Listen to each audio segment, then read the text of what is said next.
today at the 2024 Hall of Fame induction ceremony. And I'm here to interview, my name is Bob Richards, by the way, and I'm here to interview Jimmy Knight's son, James Randerson. James, congratulations. Thank you. You and your dad. Tell me a little bit about growing up with your dad. I know he was one of my favorites. I was very young when I met him, and he was, tell me a little bit about the history of him working on, you'd say it, working on the railroad and racing. And Yeah, he started working on the railroad very young, and his father worked on the railroad, his brother worked on the railroad, and he started on the railroad during World War II. So he wasn't drafted in World War II because of the fact he was working on the railroad. So he worked on the railroad. When World War II was over, he got drafted. So then he went into the Army, and he was in the Army for a couple of years. And when he got out of the Army, he started getting involved in midget racing.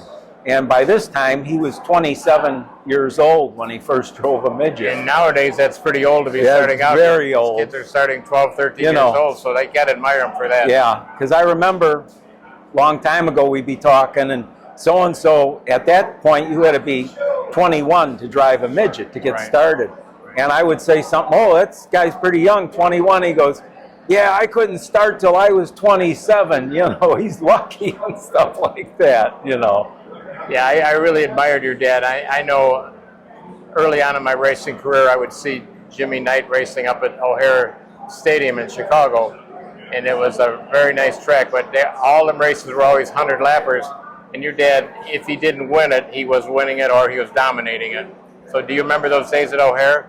Oh yeah, very well. I remember the first time I saw him when I was at a race was at O'Hare, and it was a 100 lapper in that, and that was the first time I saw him win. And Mel Kenyon had a streak of like 6 consecutive wins, and it was funny because one of my dad's friends said to Mel Kenyon, "You gonna let anybody win or what?" You know. He said, "Well, Jim runs pretty good here. He's gonna be tough to beat tonight, I think." So as it turned out, he ended up winning the race, and the whole race I was worried, Mel Kenyon's gonna be coming, this and that, but he never did. And later in the race, he actually lapped him. Mel wasn't running that well that night. And that's what I really remember about that, one of the races at O'Hare. Well, when he beat Mel Kenyon, he's the all-time USAC midget winner with over 100 feature wins in USAC alone.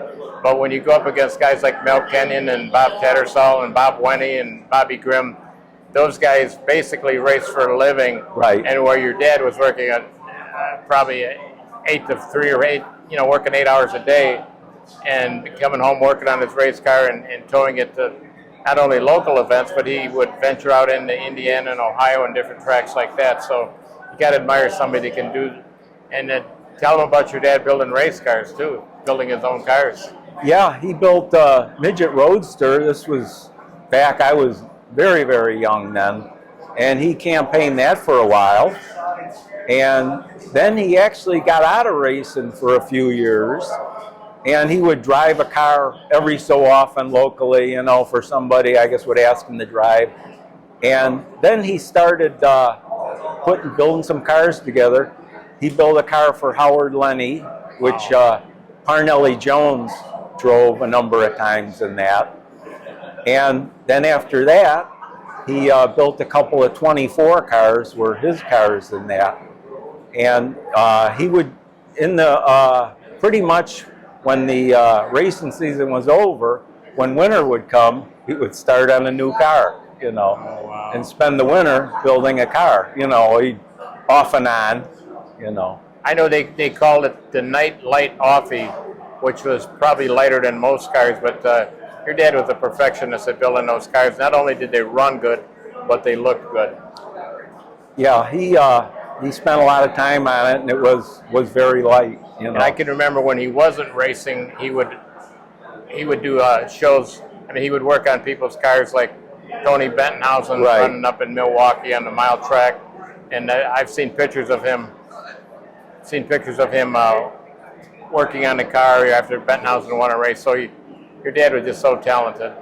Yes, he when he wasn't driving there for a few years very much, he was working for Ashley Wright a lot, and he worked on a number of his cars, and they were even at Indianapolis with a couple cars and that. And Ashley Wright was a renowned owner of a Roadster Offie that I saw when I was a kid at Raceway Park.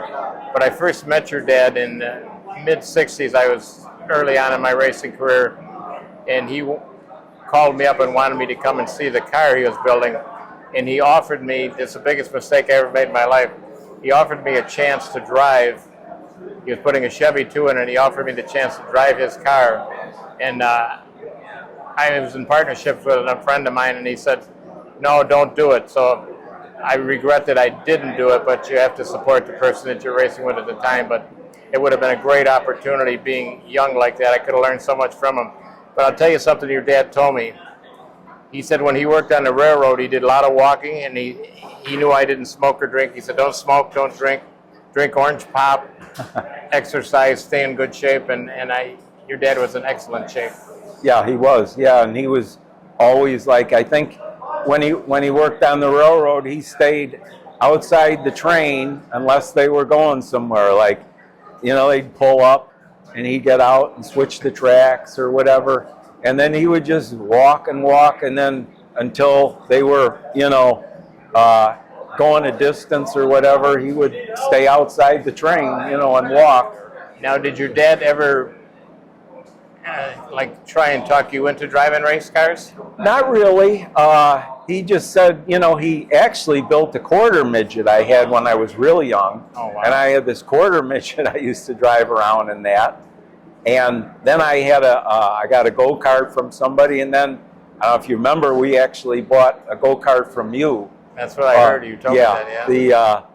With the McCullough engine on it. Yeah. They call that, what do you call it, the Blackhawk cart or something? Could have been a Blackhawk or yeah, a McCullough cart. I think so. Yeah, and there was actually room for 2 engines, but yeah. I remember we had it out, and the first time it was faster than any kart I had gotten on. So I was kind of afraid to really get into it there. And then the second or third time out, I started easing up. I was going real fast, and I got going really good on the thing and went by him a couple times. When I went by him real fast, he was just smiling watching me. But he liked that. But no, he didn't encourage. He was basically, just do what you want to do, Do you have anything else you'd like to add here today? No, just thanks for the honor, and thanks for having me, and it's a good day. It's a good day. Well, it's long overdue because Jimmy Knight died young in a crash in California, and a lot of people don't remember him, but if you look at his resume, he's a very, very successful race driver, and we wish that he was still here to receive this award, so it's long overdue, so congratulations to you, James. Thank you. Oh, one more thing. How did your dad, his name is James Randerson, how did he come up with Jimmy Knight? Well, this is a good story. He was working for the railroad, and you weren't supposed to be employed anywhere else or have any kind of other job. So he was either teamed up with a guy named Bert Knight, or he drove for him. I don't remember the exact relationship. I just remember the Bert Knight. So he says, okay, all right, I'm your brother.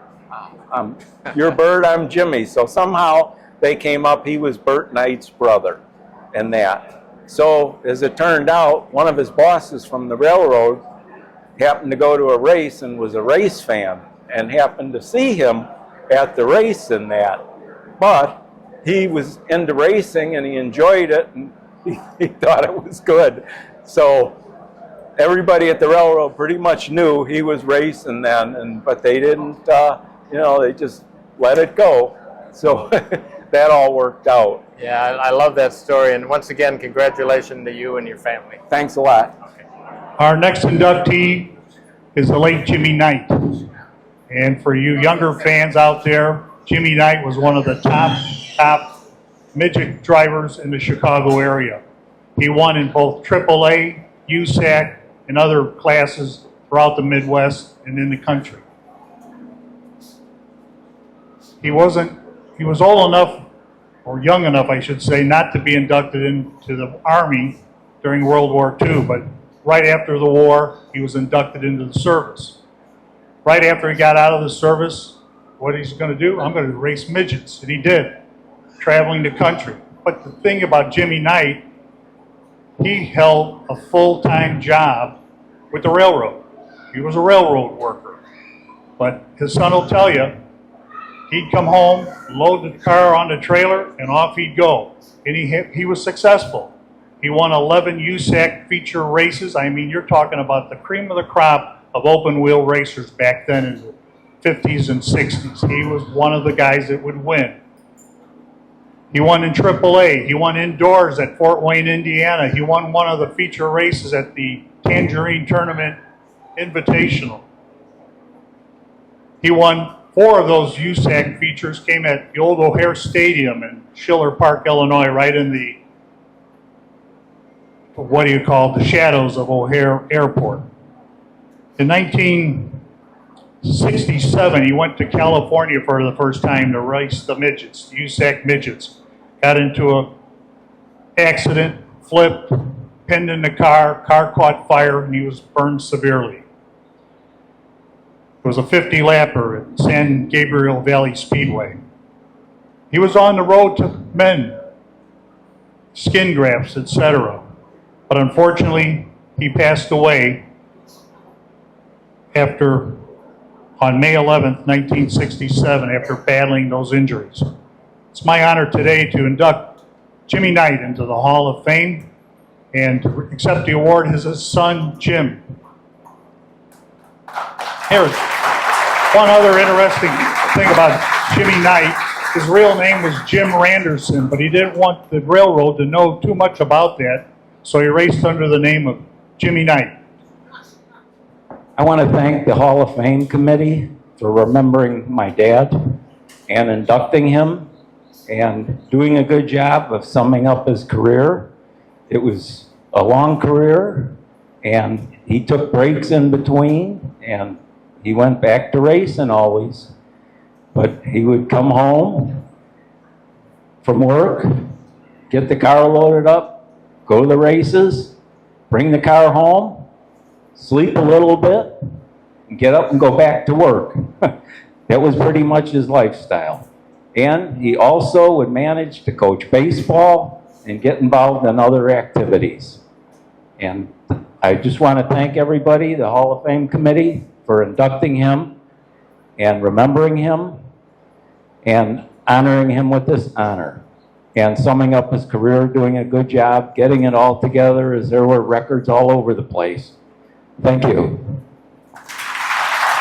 Jim Randerson, everybody. Thank you.